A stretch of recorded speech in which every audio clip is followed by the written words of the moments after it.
weak shit, fake shit. We can have some of those rap battles. I won't be able to speak, but I'll watch you. Gary, welcome. How are you doing? I'm doing okay, Pat. How are you doing? I'm doing very well. I'm very excited to be talking to you today. So, firstly, I just want to say the obvious. It's an absolute honor to have you here. You really need no introduction, I think, at this point. You really are the godfather of animal rights. At least I see it that way. And I'm just really unbelievably grateful to have your time today and to have you back in action, most importantly. So you've been a huge influence on my thinking and my activism, and I know many others listening at home are going to feel the same way. I was actually vegan before I saw your speech, but you actually made my sister vegan, and she influenced me to become vegan. But what you did for me is you made me an animal rights activist, which is just as, if not more important. And you're also the thing that made me know I would stay vegan. So I think that's very important as well, because there's a lot of emphasis on who made someone vegan, but there's also this thing sometimes you feel that this is a forever thing. So obviously I'm very grateful to you for that, and I want to thank you for that as well. Thank you for listening, by the way. And I didn't realize I converted your sister who converted you, but technically I still get credit for that because it's the domino from Gary. So I'm going to take credit for turning you too, but thumbs up for your sister as well. Yeah, yeah, no, she's a huge fan of yours. So before we sort of get into the interview and the conversation, did you want to say a little bit about Sasha Farm? I know you're trying to save that farm essentially. Sasha Farm is a paradise. Please go to sashafarm.org and donate whatever you can. It is the main reason that I came back out of my retirement. They're struggling. Unfortunately, the matriarch of that farm, Dorothy Davies, passed away around 2021. Her husband, Monty, took over, but he did not do a good job taking over. He freaked out, thought everybody was out to get him. Frankly, I think he's got some kind of a dementia going on. And he started firing everybody. Anyways, we got everyone back. Shara Jones and Darcy and Lisa and all the volunteers are back now, and we're trying to save the place. The problem is Monty is demanding that we pay him for the 50 acres of property that Sasha Farm is on. And that costs $675,000. That is the fair market price. I don't know why he's demanding this kind of payment, because if I created something as beautiful as this and I was retiring, I was old, I would want to give it to somebody to make sure it would live forever.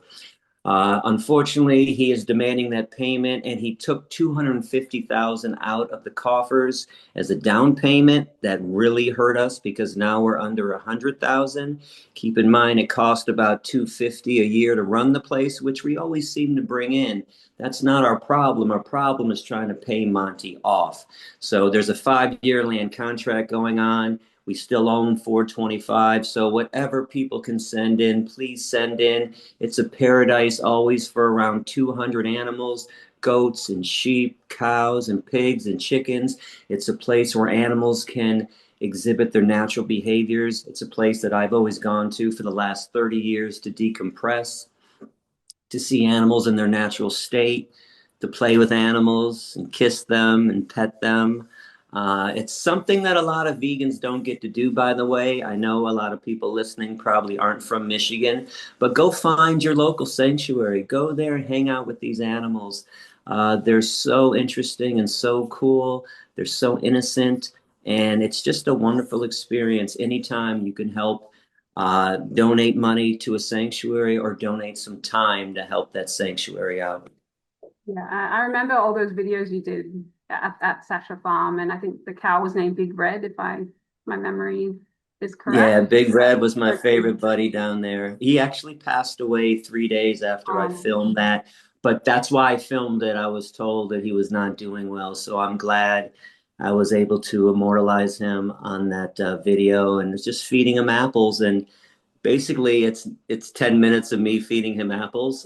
But but it's so pleasurable just to give food to an animal sometimes and see how happy they are. And boy, did he love some apples. He was a good guy. he had a lot of personality, like you.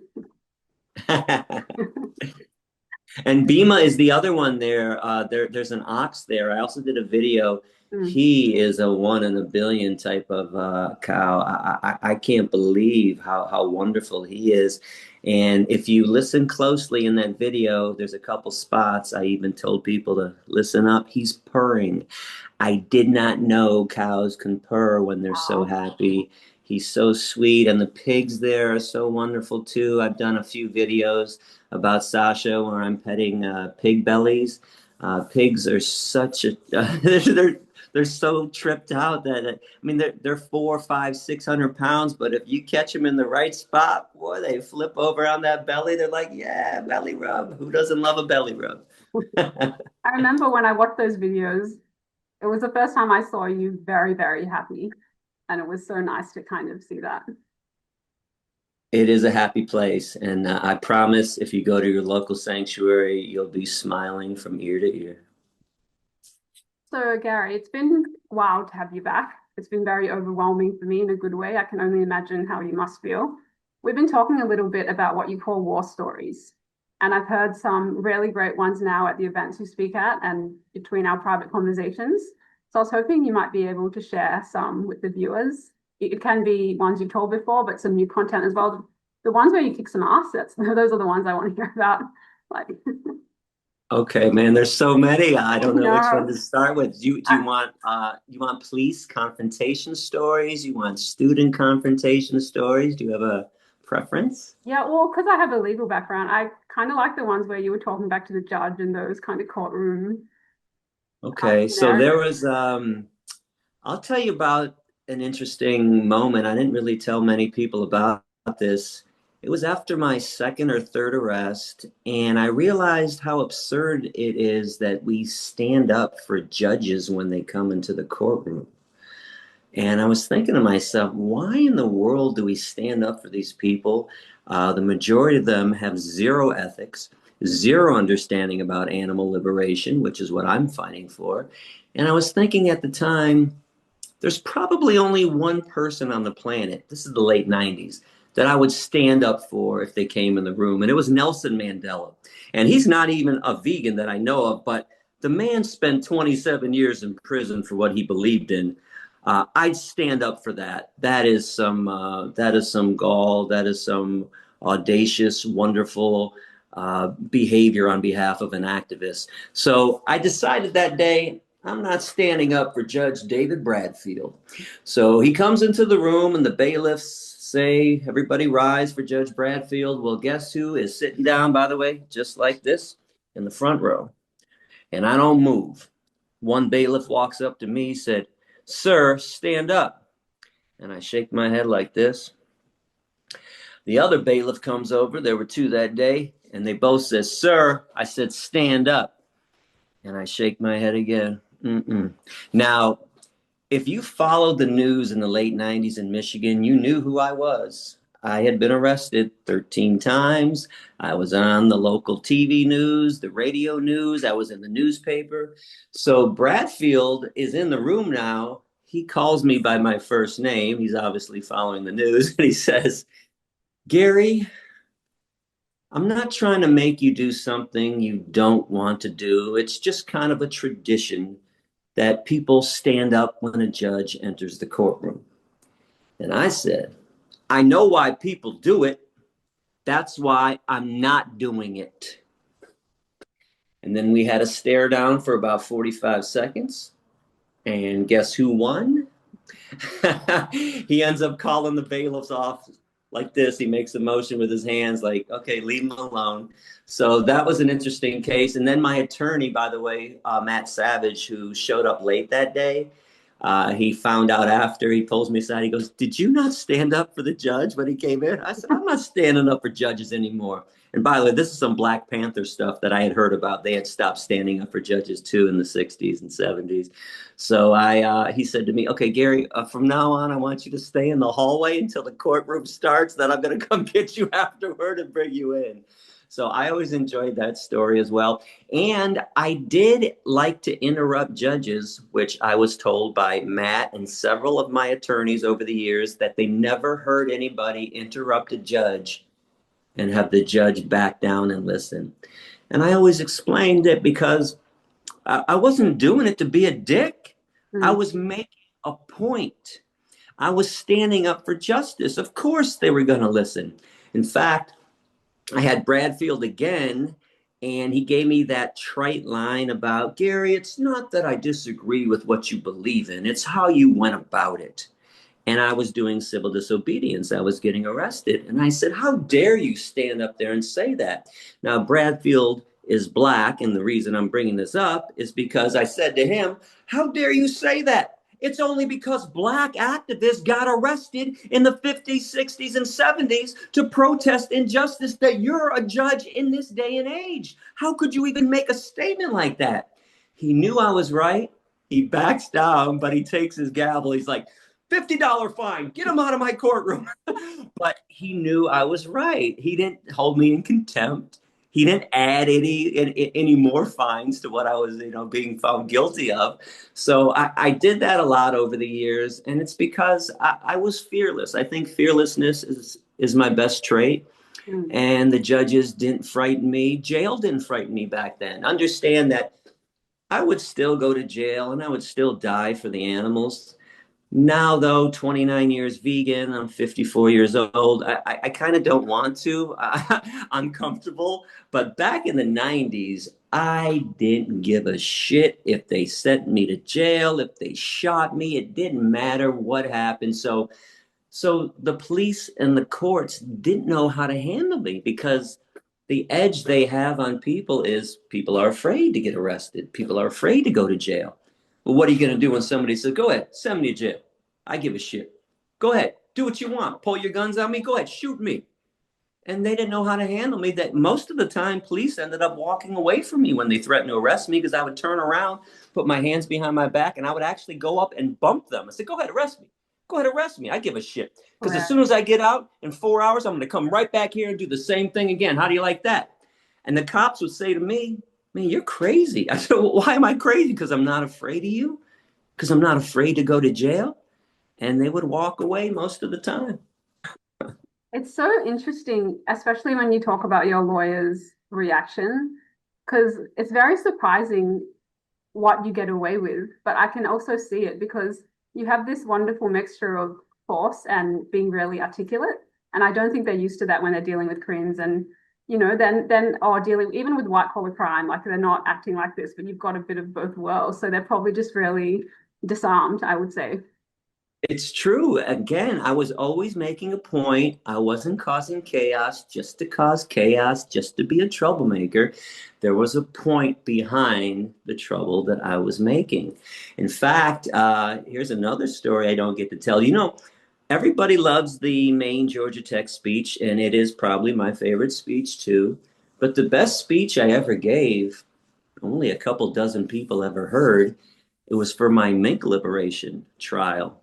Now, I liberated those mink in Canada in 97. The trial took 2 years, so now it's 99. And I knew I wanted to say something profound. I got to be honest with you, though, it was one of the few times in my life in the weeks coming up to the final verdict, I really couldn't grasp exactly what I wanted to say. And a lot of times I had premonitions or words came to me while I was trying to sleep at night. And I woke up about a week before the final trial, and it all came to me. I literally woke up. There was a pen and a paper next to my bed, and I stand before this court today without trepidation and without timidity because the truth cannot be suppressed today. And it just poured out of me. So I have this speech. I believe there is an audio recording that the court has, but they refuse to release it. I've tried to get it. I've had several journalists try to get it, and they won't release it. I remember seeing a tape recorder there, though. I still have it written down. It's actually on my website, but that's the best speech I ever gave. Now, as the judge found me guilty, my attorney, Steve Rogan from Canada, he had told me that he already heard that they were giving me 3 years in prison. And he knew I wanted to give this speech, and he was actually begging me not to. He thought it was going to aggravate the judge and he was going to increase the sentence. And I said, no, Steve, I am giving this speech today. So the judge finds me guilty. I lean over. I said, you tell him I have something to say right now. He said, Gary, please. He was begging me, don't do this. I said, I have something to say and I'm saying it and that's it. And Steve said, well, Your Honor, the defendant would like to say something. It was the best speech I ever gave in my life. One of the highlights was, if it's not a crime to torture, enslave, and murder animals, then how can it be a crime to free tortured, enslaved, and murdered animals? And I remember the judge kind of cocking his head to the side, like, he's got a point. Good point. And right. And then there was another part where I said, if you expect me to experience an apostasy, meaning an abandoning of my beliefs, you are sadly mistaken. You're going to let me live the life of a caged animal. You're going to throw me in a cage. My empathy will intensify. It will not be decreased. And I remember him kind of even getting frightened or back down, like, yeah, how am I supposed to punish this guy? Yeah. So at the end, I finish it, and the judge ends up giving me 6 months. And he gave me the trite line that Bradfield gave. It's not that I disagree with you, Gary, but you broke the law and I have to punish you. And Steve couldn't believe it. He leans over, he goes, you just saved yourself 2.5 years. I've never seen anybody talk themselves down from a sentence during the speech or the statement that they wanted to make afterward. And you weren't even But trying to. again, I'm sorry. You weren't even trying to talk yourself out I of it. wasn't. I just had Yeah. something to say. I Yeah. wanted him to understand the injustice that was going on. And just so you know, Pat, and a lot of people don't realize this, I had a yearning, a desire for that judge. His last name was Cusinado, that I wanted him to take that gavel. I really did. And strike it down and say, I cannot find this man guilty for what he did. He acted out of conscience and he tried to stop blatant acts of cruelty. That didn't happen that day. I do believe one day, somewhere, some judge is going to find an animal liberationist not guilty and say, how can I find this person guilty for freeing enslaved beings who are going to be brutally murdered? Uh, so that was, yeah, it was quite an experience to be in jail in Canada. And I jokingly, but truthfully say this, for any animal liberationists out there that are thinking of doing direct action, if you're going to do it in Canada. They go out of their way to serve you vegan food. They served me 6 or 7 vegan meals in rotation, and I didn't expect it. I was ready for a fight. I remember the first day that they brought me in, I'm in the infirmary, and there's 2 nurses and a doctor, and I'm pacing. I'm in militant mode. You got to understand, this is Yourofsky 99. If you think I'm radical now, you don't know anything unless you saw me back in the 90s. And they said, Gary, is there anything we should know? I said, yeah, I'm vegan. And they just calmly start writing it down, and I'm pacing. I'm like, what? I want to fight. I thought we were going to fight about this. I said, that's not a problem. They said, no, as long as you tell us before you get in. I don't even understand. I'm like, wait, what? And I look on the wall and remember seeing a poster and it said, world diets, kosher. And then it had an explanation, halal, vegetarian, vegan. Like, I said, that's not a problem. They said, not at all. So, yeah, break laws in Canada.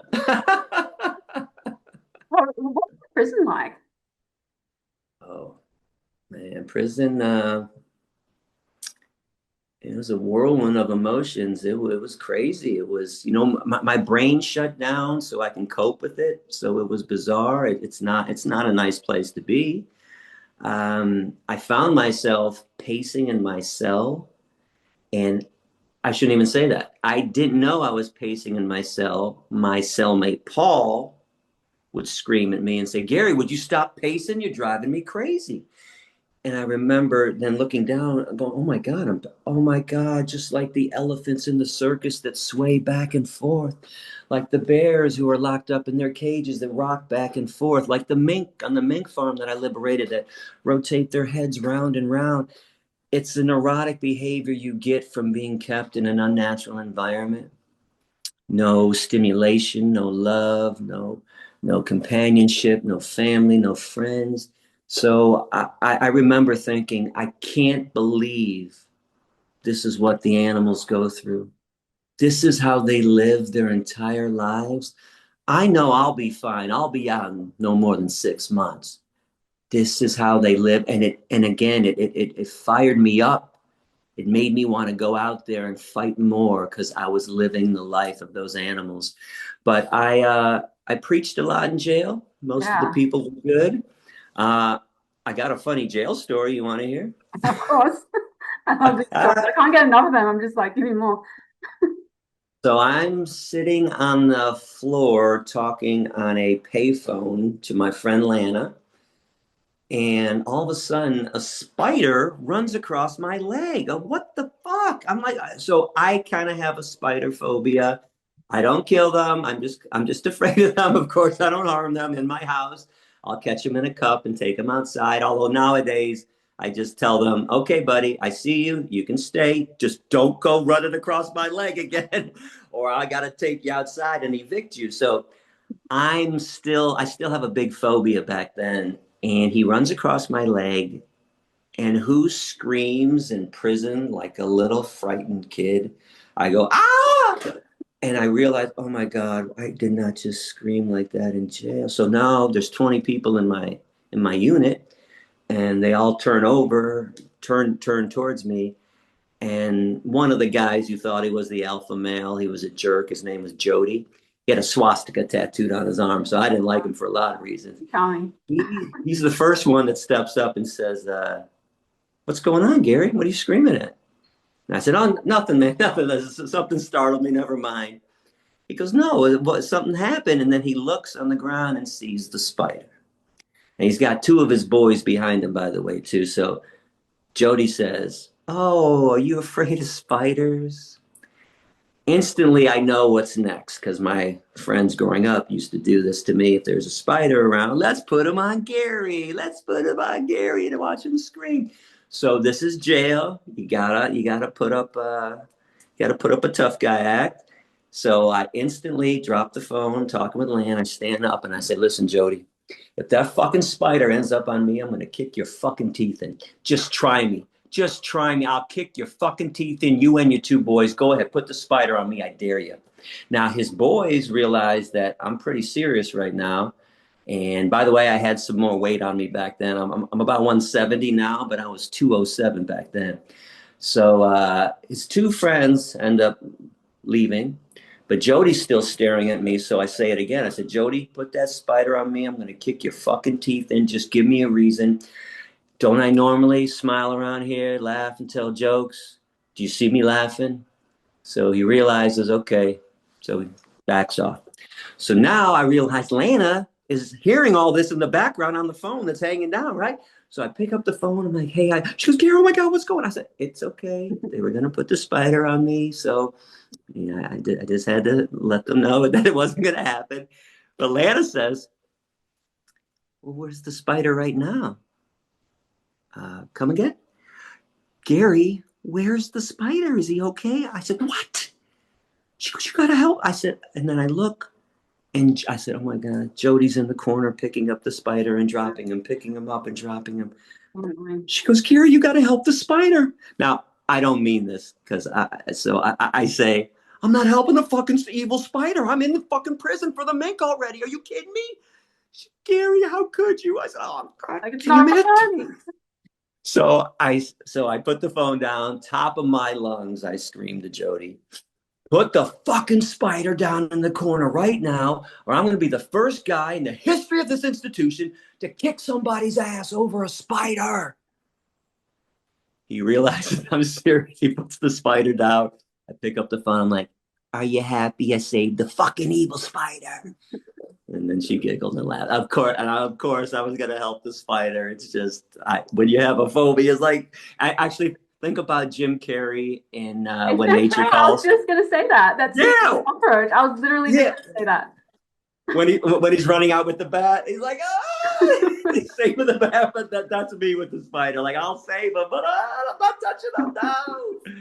So But no, there's the in that movie, spiders. there's actually another scene where someone's like bullying a cockroach, and then he gets in that person's face and like puts his face to the cockroach, and it reminds me of exactly Right, that. And the baseball bat. right, right. You're so influenced by the comedian, I think it's George Carlin and Malcolm X, and it's just, you don't think it'll work, but it does. The more I think about it, the more I see their influence on you. So yeah, that's a really interesting mix. Most people don't know that. I patterned my style of speaking after George Carlin, the brilliant philosopher, comedian, and Malcolm X, early Malcolm X. So Mhm. what you got was a militant comedy roast when I was giving a speech. And the militant part was as I was beating people down, explaining the Holocaust. This is slavery. There are 5,000 concentration camp trucks on American highways right now, and we're taking them to houses of slaughter. We're going to cut their heads off. So people would get beaten down in a truthful, militant way, and I would see them. I would intentionally take them right to the cliff where they couldn't take anymore as I was bashing them with the truth.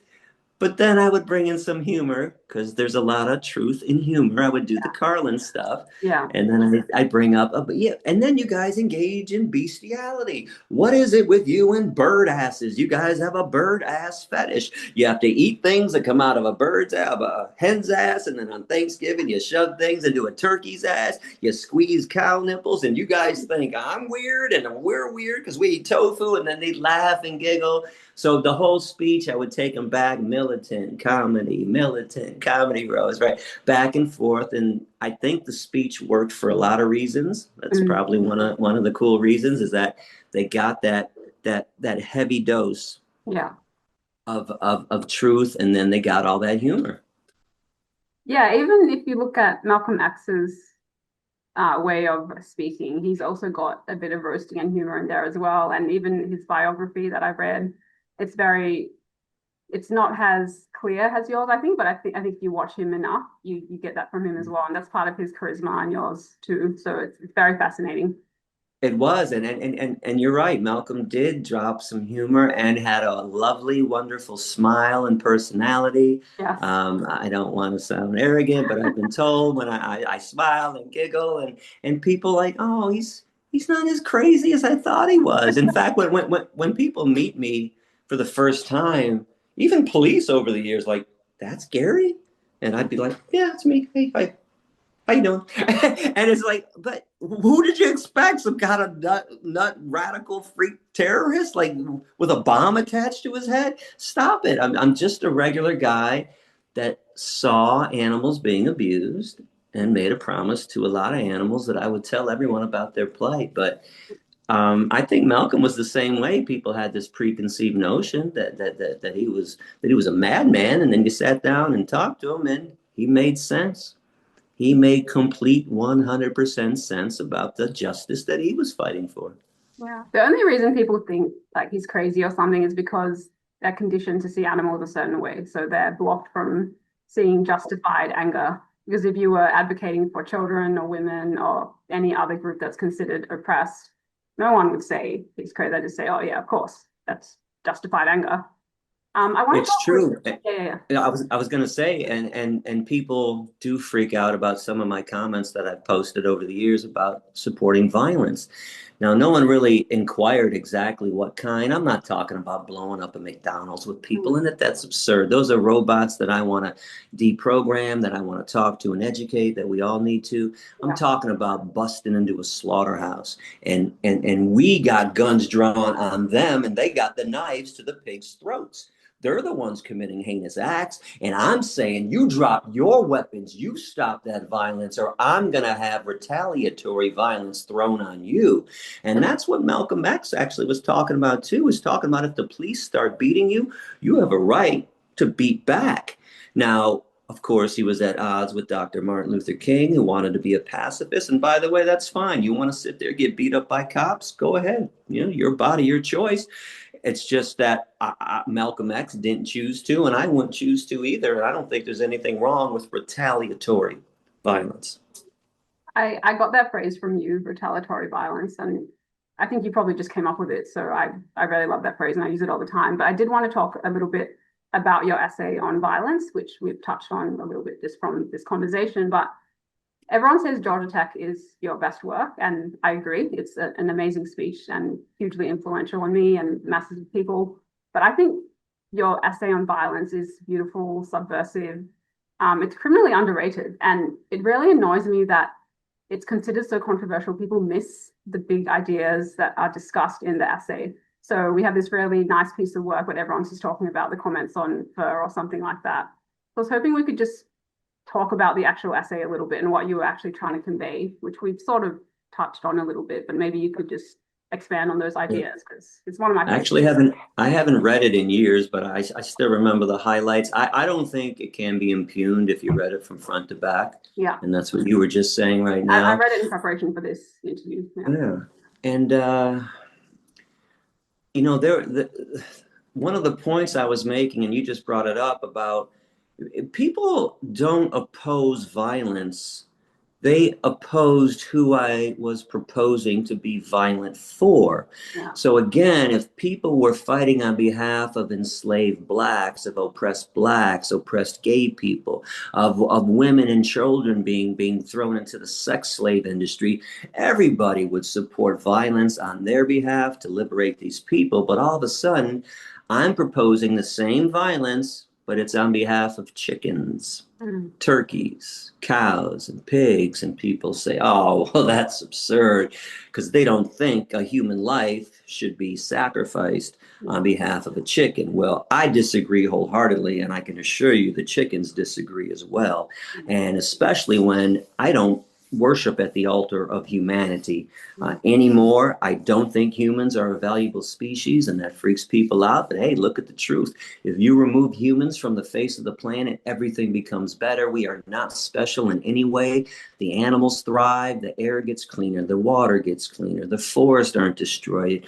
There's so many things that improve without us, but the animals serve a purpose, serve a role. And I said this on one of my famous Israeli interviews.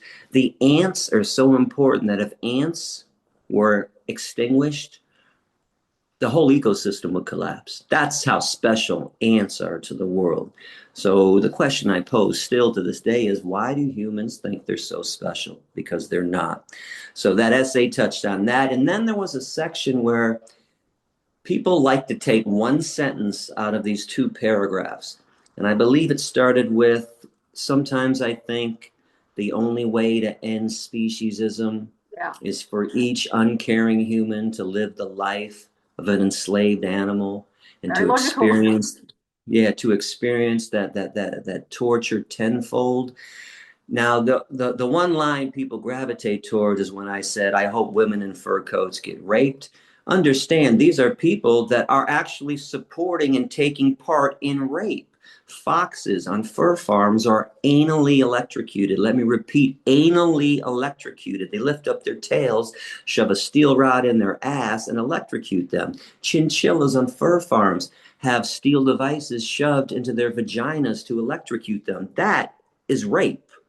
So I was trying to make a comparison that if you're supporting rape, then you should get raped too. I do believe in an eye for an eye. But as I say this, I think rape is the most evil thing that can be done to a woman. That's why I chose that. I was trying to be mean.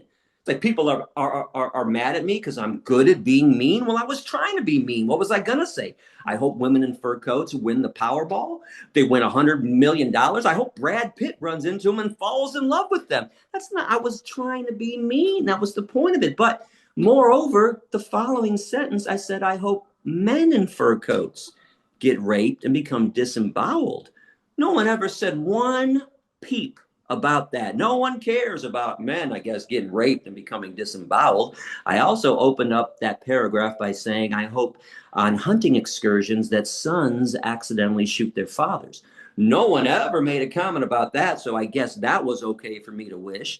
I also said I hope that trainers in the circus and rodeo cowboys and matadors get gored to death by the animals they're oppressing. No one ever made one peep about that. And in the end, I think I said I hope animal researchers catch diseases and they wither away because they're wasting their time working on rats and monkeys instead of using real scientific research like cellular biology, molecular biology. No one complained about that. So I don't even understand the cherry picking of the one sentence. Of course, it's to try to make me look bad, like I support rape. And let me throw this out there too. I think rapists should be executed. And that goes for if any animal rights person ever raped a woman. No, rape is evil. You should be executed. You should be tortured, by the way, as you're being executed and before you're being executed. So for the people that want to condemn me for saying this, those are the same people, too, that are opposed to capital punishment. Let's protect the rapist instead in prison. And I'm saying kill him. Kill him right now, especially because that rapist in prison, what are they going to feed him? What do you think they're feeding them? More dead animals. More animals should die. This is their position for the rapist. When I say kill him right now. He's a piece of shit. Or how about using him in an experiment too? Let me throw this out there. A lot of people think that animal rights people, or especially me, that I'm opposed to vivisection. Well, I'm only opposed to vivisection when it's done on animals. You want to do it on human beings, I'll find you a bunch of rapists. If they really want to find cures, I'll find you a whole bunch of human beings that I would gladly sacrifice on behalf of other beings.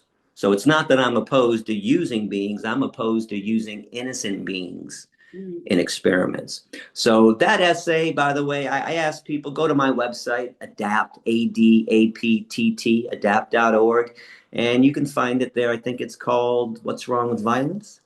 Something to that The effect, or actual Empathy, essay is something Education, and like, Violence. the second one, empathy, education, and a time for everything or something. Yeah. Yeah. And there is a time for it. People want to act, people like to live in fantasy land. I don't like living in fantasy land. The reality is that every social justice movement at one point had to employ violence to achieve substantive change. Yeah.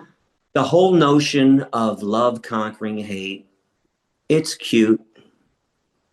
It's a cute story. And listen, it works a lot. In fact, all my speeches were love trying to conquer hate, and it worked wonders. But it doesn't conquer all hate, and that's the problem. Yeah. People think love conquers a lot of hate. But then there's a lot of hate that can only be taken down with retaliatory hatred, Yeah. with retaliatory violence. There comes a point when you have to take up arms and bear arms, and that's going to happen one day too in this movement. Yeah. Well, I just thought it was really powerful because you're saying animals are worth it, because we can talk all day about they're morally valuable, and I believe in the moral worth of animals. But if you're not saying things like this, and when it's appropriate, defending them, it's kind of just words, isn't it? Like, this shows that they are morally valuable, so I am going to do this. The action is justified. Yeah. So I thought it was brilliant. And how do we get the movement to be more like this, like more masculine? Because I really think I just use these terms like masculine and feminine, but I know there's smart girls and there's strong girls. So I'm just using general terms to describe certain qualities that I want to see. How do we get it to be less like crybaby, hysterical? Like, I'm so heartbroken because animals are dying. Like, it's not good. It doesn't get taken seriously. So specifically, I wanted to ask you about this type of activism. It's called vigils. It's like people go and watch animals die. Basically, like, we're not talking open rescue, we're not talking about Animal Liberation Front. This is like a group of people going and taking selfies while pigs get sent to gas chambers. It's pathetic. Like, I was never fond of vigils. In fact, I've never taken part in one. I don't really understand it. Some people claim that, oh, they post the pictures online and it's reaching people. If that's the case, I don't know. I don't want to condemn it, but I don't think it's a strong enough position to take. And I agree with you. It's kind of what a virtue signaling. It makes you feel better or feel sadder. Maybe places a halo over your head and thinking that it's something that's necessary. And listen, I ran the gamut of activism. That didn't even make my list to even try back in the 90s. And I tried everything from yeah, direct action and civil disobedience to even lobbying and politicking, which I think is completely worthless too. But that was on the list of things to try. Vigils were not. And how to get people more powerful in this movement, Pat, I wish I knew. I wish I knew how to make people stronger and tougher and prouder to be a vegan. I noticed over the years, and you probably did too, people are kind of embarrassed to say that vegans are superior. Now, yeah, we are. We're yeah, the only ones making a difference on this planet. I don't understand why people are, well, it's this is my choice and you have your choice. No, no, no. Your choice is evil. Mine is making a difference. Even though all humans suck, and I will throw vegans in that category, at least we suck less. At least we are trying more than everybody else. In fact, another thing that keeps getting tossed up lately, I keep hearing is about the crop deaths that the animals die when we get crops. Yeah. The people bringing this up eat crops too. In fact, they eat the animals that eat the crops. So how is this a vegan issue anyways? This is the way you're supposed to answer. Say, hold up. You guys are responsible too. Yes, okay, we're responsible too. So if we're both responsible, everything being equal, we're still better because we don't eat cows, pigs, chickens, turkeys, and fish. We still make the extra effort. And for that, I'd also like to say there's a solution to the problem: indoor farming, indoor vertical farming. And in fact, we're going to have to do this one day because of all the weather problems going on. And I'm not just talking about climate change nonsense. I'm just saying there are freezes that happen. There are droughts that happen. If you had an indoor farm, you control it. You can water when you need to. You can control infestation. But the only way to solve a slaughterhouse is to burn that motherfucker to the ground. There's no nice way to make a slaughterhouse. You can't do that. You have to destroy it. But a crop, a field, you can solve that problem. Yeah, yeah. I saw you talking to Richard about that. And there's, Okay. yeah, a range of good ways to answer that question, but all the points you made were great. And they're just saying that to like try and get out of responsibility. Like at the end of the day, that's what it is. These people just need to be humiliated. Like the logic and reason is not going to work with them. You really just need to make them feel like shit sometimes because they already know it's wrong if they're saying things like this. Right. And also keep in mind, it's always disingenuous. So sometimes I'll even tell them, you don't give a shit about the pheasants and the squirrels and the bunny rabbits getting possibly killed in a field in the same way you don't give a shit about cows, pigs, and chickens. Stop it. It's not even proper and just to ask the question when you don't even give a shit. You're just trying to find a contradiction in the vegan philosophy, and there's not, by the way.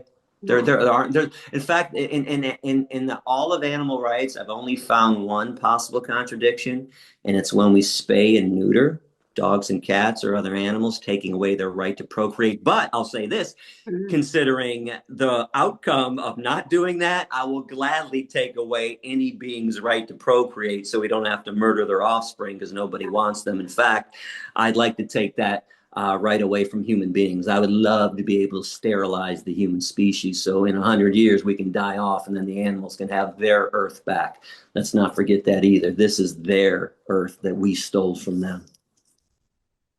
Um, just rewinding back a little bit, I did want to say just one more thing on the violence thing, because some people, when they get a bit of heat or when they get a bit of adversary or controversy, they try and walk it back a little bit or apologize or dilute it.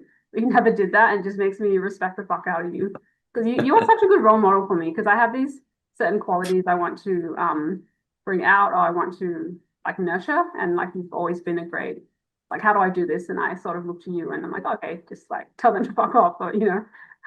Listen, don't ever apologize for standing up for animals. Honestly, there's no need to ever do that.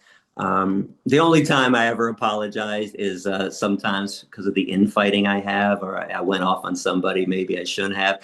And it's weird because I used to be this way radical person, used to be an infighter, and nowadays I'm actually kind of a mediator. I'm like, okay, can we all just get along and everything? But don't ever apologize to the meat, dairy, and egg eaters. Yeah. Don't ever. But if you went off on a fellow vegan and maybe you shouldn't have or whatever, there could be a need or a reason to apologize. But stand up firmly and proudly for our belief system. Stand up for veganism. Stand up for opposing vivisection in circuses and zoos and rodeos and hunting. There's no need to ever apologize and ever acquiesce to those who are full of violence and hatred towards the animal kingdom and refuse to make even one simple change in their life so somebody else can have a better life. Moving forward just a bit now, I want to ask you about smart people. So there's a lot of public intellectuals these days who pride themselves on rationality and even moral clarity. So for example, Sam Harris, I've mentioned him to you a number of times now, you're probably sick of it, but he says something like one of his quotes verbatim is, "I'm interested in living a morally beautiful life." but he just eats animals like it's nothing. So why are people so blind to it, especially people that don't just claim to be kind of intellectual, but like morally good? I wish I had an answer, and I've been trying to understand why some people get it, why some people don't. Over the years, I started to think that some people have a compassion gene in them and others don't. Maybe it's something as simple as that or as complicated as that. I don't know how seemingly brilliant people like Sam Harris can miss the easiest thing out there, which is not paying somebody else to steal somebody else's baby. Because I know Sam would never tolerate if a black woman, a white woman, an Asian woman, Hispanic woman had a baby and somebody stole it from them. But all of a sudden, it's okay that cows and pigs and chickens and turkeys have babies and the meat eaters of the world steal those babies from them. Baby stealing, which, by the way, I now think is the worst thing that we do to the animals. The slaughterhouse is like the fifth, sixth, or seventh worst thing that we do to them. The baby stealing is the worst. The raping of the animals, artificially impregnating them, that's way worse than a slaughterhouse. Mutilating them, cutting the beaks of hens off, cutting the horns of cows off, confining them, denying them sunlight. There are so many horrible things. How could somebody like Sam Harris or other seemingly brilliant minds miss this? I don't know. It's so easy now. There was a time in our lives where we missed it, but the difference is once somebody told us, we said, I can't believe I missed that. Okay, I'm going to make amends. Yeah. From here on out, I'm going to change my life. And that's all we're asking Sam and other people to do. It's okay to look in the mirror and say, I was wrong. I don't know why self-condemnation is so evil to people. It is the only thing that allows us to grow and nourish our souls. So it's mind-boggling why some listen. All the lectures that I gave, I spoke to a lot of PhDs along the way. Mm. All of a sudden, brilliant people become stupid when you ask them to be nice to a cow. I don't know how else to say it. You ask somebody to be kind to a chicken, and all of a sudden they turn into Hannibal Lecter. All of a sudden they turn into Hitler. It's like, what in the world? I just asked you to not harm somebody else who never harmed you. Think about that. I think it's one of my quotes that are out there floating around on a meme. It's the least thing that we can do for these animals. Cows and pigs and chickens have never harmed us. The least we can do is return the favor. Mm. Why are we attacking these beings? It would be different if they attacked us because it's back to retaliatory violence. But we're the ones throwing violence at them. We're the ones murdering them by the billions. We're the ones stealing their babies by the billions. We're the ones doing all the evil things. And then isn't it funny that we claim that all animals are stupid? Oh, they're dirty. Oh, they're evil. Whatever we want to hurl at them, it's all things that we practice. They don't do any of the things that we claim that they are doing. Yeah, it's just so weird because I understand if someone's kind of mathematically smart or like an engineer or something that's not to do with morals, but people that have very good moral views on, so we're just talking about Sam, we'll use him as an example. He has really eloquent moral critiques on like Israel and Islam. He's very famous for criticizing, you know, those type of topics. But then he drops the ball so hard with like, he's a massive hypocrite. And yeah, I would like to reach people like that because I think with the right, like the thing is, the redeemable part with Sam is he's had people on his show and he has opened the topic of animal rights and no one has given him a proper animal rights argument. They've always said, like he has Peter Singer on and Peter Singer would say some good things and then all of a sudden humane slaughter would be brought up and then he'll say, oh yeah, like I'm not willing yet to reject that argument completely.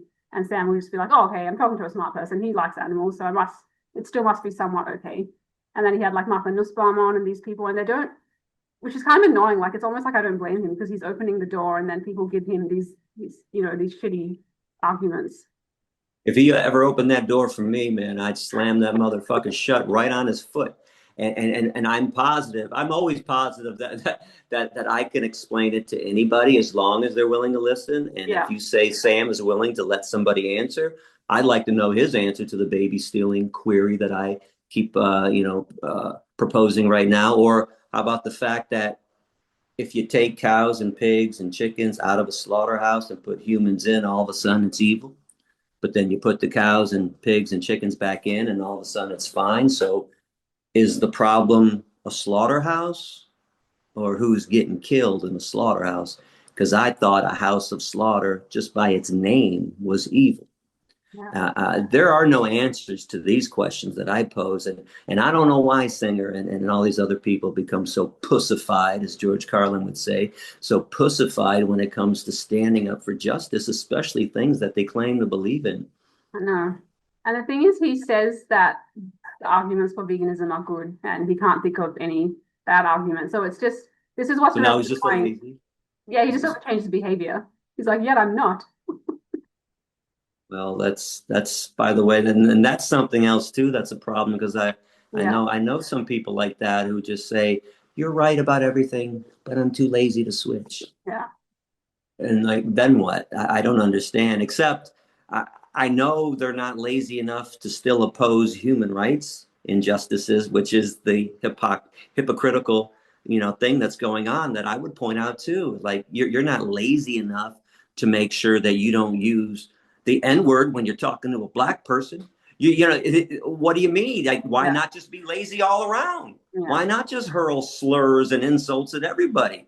Start using the C word when you're talking to women. Like all of a sudden he can go out of his way to make sure, yeah, that's pretty rude and radical if I ever said those nasty words. But all of a sudden, man, might as well eat a hamburger today. I don't understand why people think it's so difficult to eat fruits, vegetables, grains, lentils, nuts, and seeds. How is this a difficult task? Where is the Today's day and difficulty? age, you've got so many alternatives for the transitional period. I don't recommend people eat them forever. They're mock meats and vegan junk food, but it can be easier to have some of that when you're, becoming vegan.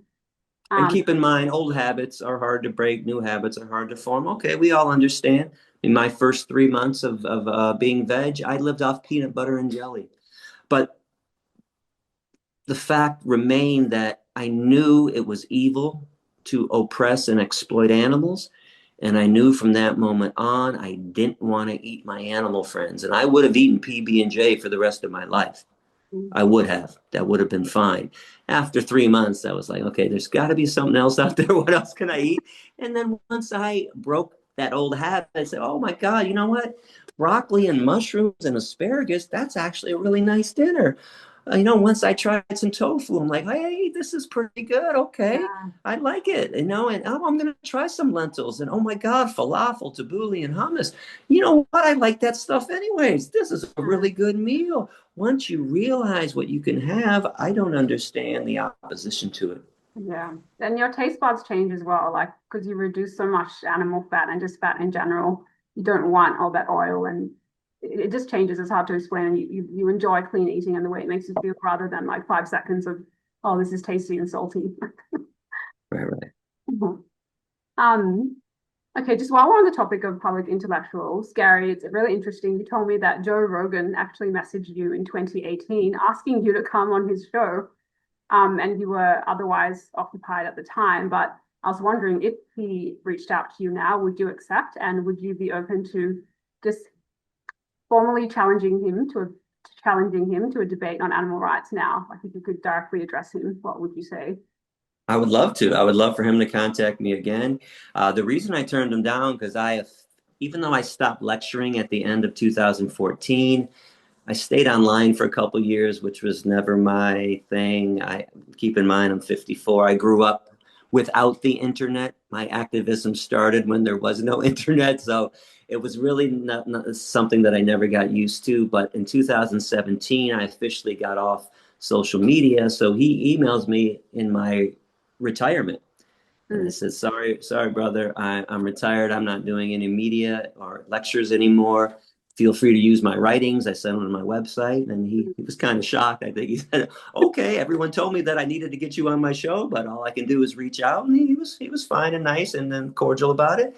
And that was that. But yeah, I would love to get on Joe Rogan's show again. I wish he would reach back out. Maybe he'll see all my clips online, and people will start emailing him again, and he'll reach out.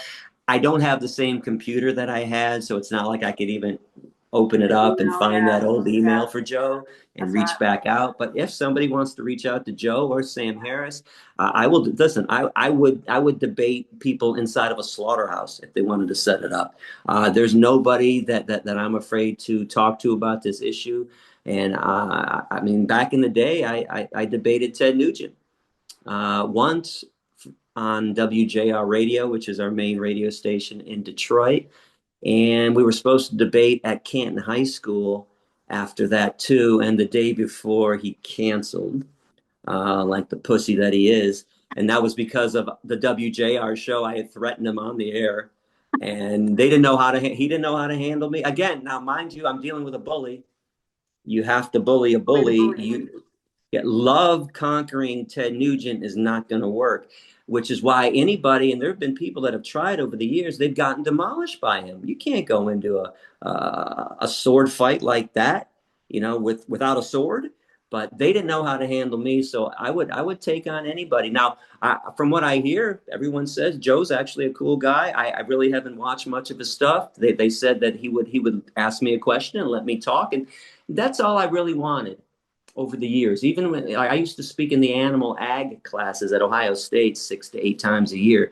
I don't care what question you ask me, no matter how stupid I think it is, as long as you shut up when you're done and you let me respond to that question. So everybody tells me, Joe will let you respond. Honestly, he's not going to interrupt you. So I would love to get on the show and be able to explain all the injustices to him. Yeah. And I also don't know why Rogan and Harris and anyone else of that caliber, why do they choose to be defiant about this topic? All the things they can be defiant about, why would you be defiant about not causing harm to cows and pigs and chickens, beings that have never harmed you? Why would you be defiant about not taking part in baby stealing? So it's always bizarre to me that this is a topic that people are like, no, wait, they deserve all that. No, why would a cow deserve anything but love? Yeah. I think we got to get you on Rogan 100% because he loves stories like yours as well. Like all the, your experience in prison, like these crazy epic stories, the confrontations. He really, like you and him would jam, I think, once you started talking. So we'll have to make a little separate like video. I'll clip this and tag him and see what he says because you need to get on Rogan for sure. You know what's funny is last night, so I have visions a lot. I have a crazy brain premonition that I envisioned myself last night on Joe Rogan's show and him really digging me and laughing at my stories and ended up saying, why don't you be my co-host with me a couple times a week? And then all of a sudden it was Gary and Joe's show, and I had changed him, and we were changing the world. So Joe, if you're listening, come on, man, bring the kid on, talk to me, listen to me. We got to make it happen. Okay, did you want to talk a little bit about your experience in Israel? Because I didn't really know the extent of it until I saw you talk to Richard Vegan Gaines. You were saying how, because I know they embraced you, but when you were going into detail about how you would, go to an event in a bar and there'd be 300 people there and hundreds more out, and they're putting screens up. It was an amazing experience. I'm glad I got to see this just before my retirement. I never thought I'd see a country embrace veganism. And let's not forget, Israel is the most vegan friendly place on this planet right now. Um, now, I was always setting up my own lectures in America, but obviously this is another country. So the four people that invited me there and convinced me to go, I said, well, you guys set it up. Just know I don't want to talk to vegans. I don't preach to the choir. To set up as many talks as you can in one day, in these 17 days that I'm going to be there. Pick me up at the airport, pick me up from the hotel, and just point me towards the stage, and I'll start preaching. I don't care where it's at. So they pick me up from the airport, and they say, well, okay, we're going to a bar. I said, what? What do you mean a bar? Well, we rented out a bar. Why would anybody come to a bar? What are you guys doing? Have you lost your mind? I wanted to speak in schools and colleges. No, don't worry. People will show up. And I get there. Yeah, it's packed. 220 people. I actually had to inch through the crowd, fight my way through the crowd to the stage. There were hundreds of people in the street who couldn't get in, so they set up those projectors. These are non-vegans. People are standing in the street thirsting for knowledge about veganism. to watch my lecture. I mean, it was an amazing experience. They were renting out movie theaters, selling out 500, 600, 700, 800 seat movie theaters. People were coming to hear this message. When I walked down the streets, if people saw me walking from the hotel to the gym, they'd stop their cars. There were dozens, sometimes 100 people running out of their cars. Oh my God, there's the vegan man. Can I get a picture? And I'd have to take all these pictures for an hour. I say, hey guys, like I have to get to the gym because I have a lecture in a couple hours. But it was so wonderful to see all this. Now, as I speak about all the change that went on, and the media reported, this is in my report, the media reported that I converted somewhere between 5 to 10% of the population. My speech is the most viewed speech in the history of Israel, considering all the things that have been going on there. That's the most viewed speech, a speech on veganism and animal liberation. It's amazing what happened there. It was such an experience. It was wonderful. It was just an amazing experience there to see all these people thirsting for information, taking the information in, changing their lives, becoming activists. Although I hear lately people have stopped being activists. They're still vegan, but they've stopped the activism. My Israeli brothers and sisters, please get back on the streets. Please get active again. Veganism without action is not enough. It's very cool. It's very wonderful, but it's not enough for the animals. Another cool experience I had there was when I went to Dimona. Now, Dimona is the home of the original Black Jews of Israel, and they're a vegan community. They invited me there to stay over. It was such a lovely experience. Ben was a great host. Amelia was a wonderful host too to me. And in the morning, they brought me to the school. So I'm sitting in the auditorium, and all of a sudden, about 500, 600 kids walk in. They sit down, and I was with Erica at the time, and I lean over to her. I said, oh, hold on, hold on. All these kids are vegan? Gary, this is Dimona. This is the vegan community. No, this can really happen. It's happening there. And literally, tears rolled down my cheeks because I saw a vegan community and these kids had that vegan glow. People talk about that. You see a vegan kid, he's just glowing. You go compare that vegan kid to a meat eating kid who is dull, overweight, a little slow. The vegan kids were so bright and wonderful. It was so amazing to see that. It's such an amazing time. Now, with all this being said and all this change that happened, they also took me to a restaurant the first week. It was their fanciest restaurant. I don't remember the name, but I had converted her to veganism, and she turned the restaurant vegan. So they had this special night, 300 people came to this event, and I walked around, I said hi to everybody, and it was nice. And when I was finished greeting everybody and I sat down to eat, I turned to Erica and I said, wait a second, you tell me all these people, these 300 people, they're all Gary vegans? She smiled and said, of course, you know that. That's why they're here. I said, wait a second. So crossed my arms and I looked around the room. I took it all in and I said, how come I don't feel satisfied? She said, what? I said, it's great, but it's not enough. So it's never enough for me. No matter how many people I change, 5 to 10% is amazing, but that does leave 90 to 95% that didn't get converted. So don't ever be satisfied until every cage is empty, until all animals are free. It was still an amazing experience that I will cherish forever. And if people ask why did it happen there, I don't really have an answer. One of the jokes that I was making in the media when they were asking me, maybe because it's the Holy Land and it's supposed to happen here first. Yeah. I don't know why everybody was so open-minded, but they were. And this is also why it's bothersome when a lot of the vegans in this movement are condemning Israel, the most vegan-friendly nation. We're supposed to be animal rights activists first, and they hurl insults at anybody that supports Israel I against think the it's radical. betrayal to animal rights not to support Israel because they have a large, like a significantly large portion of people genuinely interested in veganism and animal rights. So how is it not a betrayal if you're trashing them or not supporting them? Like it's a sufficient enough reason. Animals should be a sufficient enough reason to warrant support. Right. And humans should never come before the animal Yeah. kingdom. This is nonsense that even vegans are speciesists still. I am not. Again, I stopped worshiping at the altar of humanity a long time ago, and everybody would do a lot better in their lives if they followed suit with that. But they hurl insults at anybody that supports Israel, including me. In fact, they call me a racist. So let me, for the first time, explain how I want to respond to that. If I'm a racist for supporting Israel, then you're a Nazi. You're a Nazi for condemning Israel. How do you like that? Right back at you, huh? Okay. And by the way, our opinions on the Israeli-Palestinian issue, they don't mean fucking shit anyways. Do you really think if you're sitting in London, you're in America, you're in Brazil, you're in Australia, that the Israeli government or Hamas gives a fuck what you think about what's going on? You can't even affect what's going on there. This is lip service. And I always hated lip service.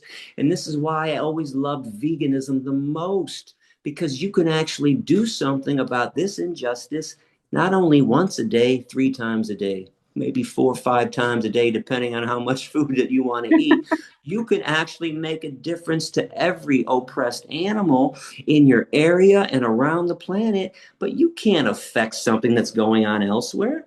You just can't do it, even if you bring up the gays in Uganda being imprisoned and enslaved. Unless you flew to Uganda and took up arms against the government, your opinion doesn't mean anything. I know about injustices that are happening elsewhere. The Budapest huge Pride Fest a couple weeks ago doesn't mean shit unless you were there. And by the way, how come at that Pride Fest in Budapest, there was at least 100,000 people there? So how many signs were there condemning what the dairy industry does to cows when they impregnate them and steal their babies? By the way, I'm tired of the abusive relationship that animal rights has with the human rights movement. I've been vegan for 29 years. I've had enough. I've walked away from the abusive relationship. They expect us to always acquiesce to them and support them and all their causes. But the way I see it, if you're demanding life, liberty, and happiness for humans, and those humans are denying life, liberty, and happiness to the animals, they're hypocrites, and then go fuck themselves. And they can get to the back of the line as far as I'm concerned. I'm also tired of humans first, animals last. Keep in mind, all I'm saying is, okay, we'll get to humans later. Animals first, humans last. I'm just flipping it. Why is the flip not okay?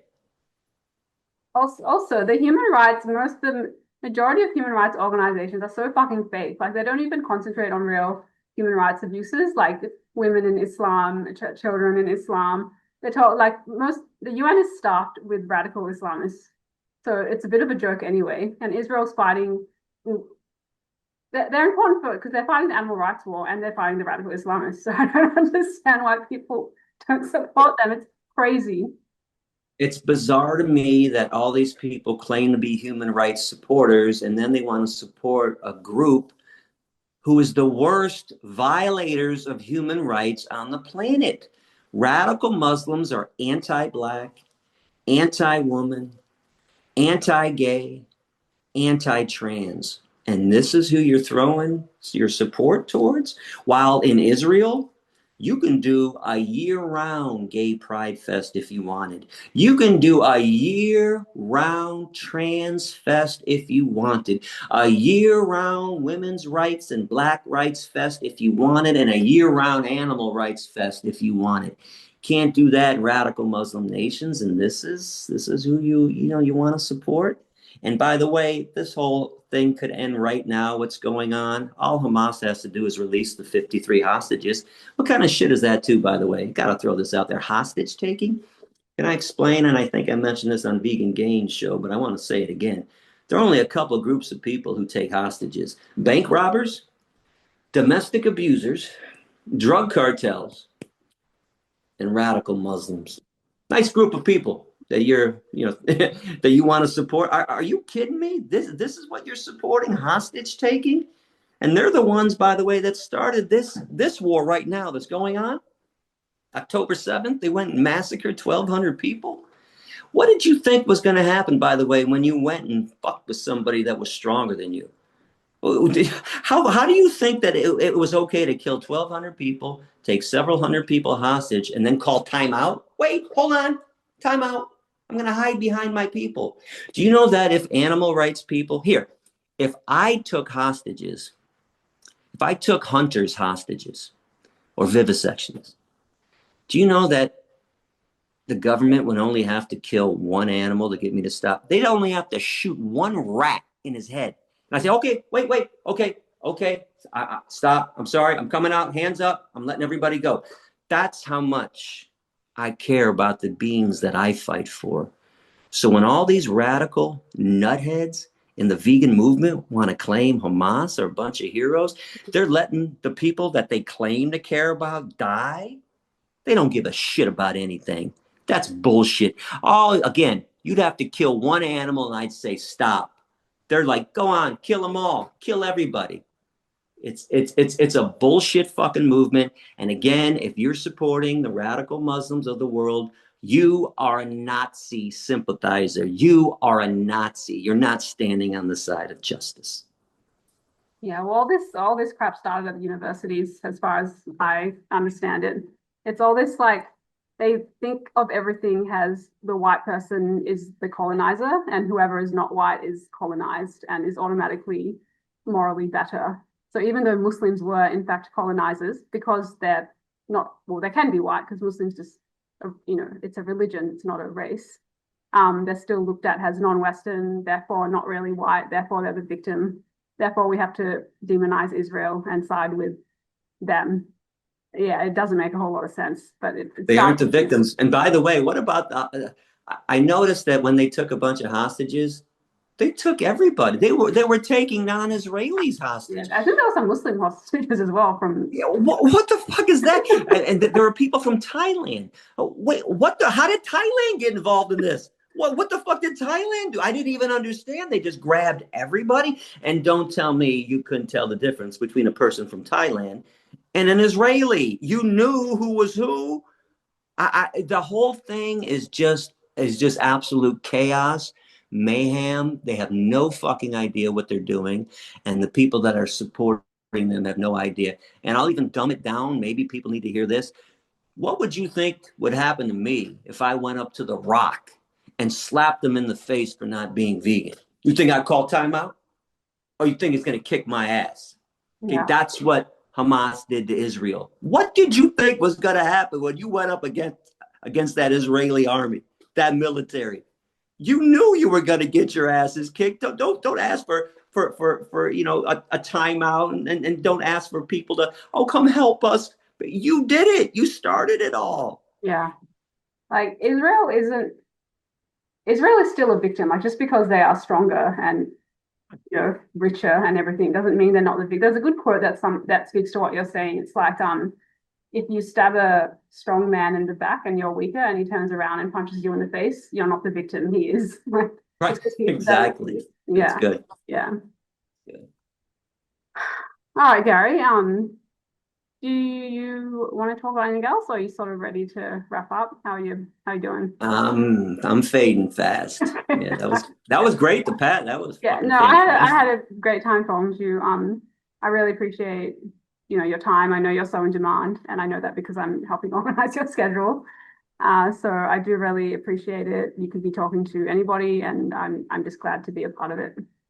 I can't wait till this comes out. This was nice to me because right now, so far, it's kind of the same thing. So thank you for asking different questions, right? Lead me down the right path. So I'll be looking forward to this too, and all the clips and everything, and send it to me when you're done in full. I'll share it. So I'll get it out there, man. I enjoyed this.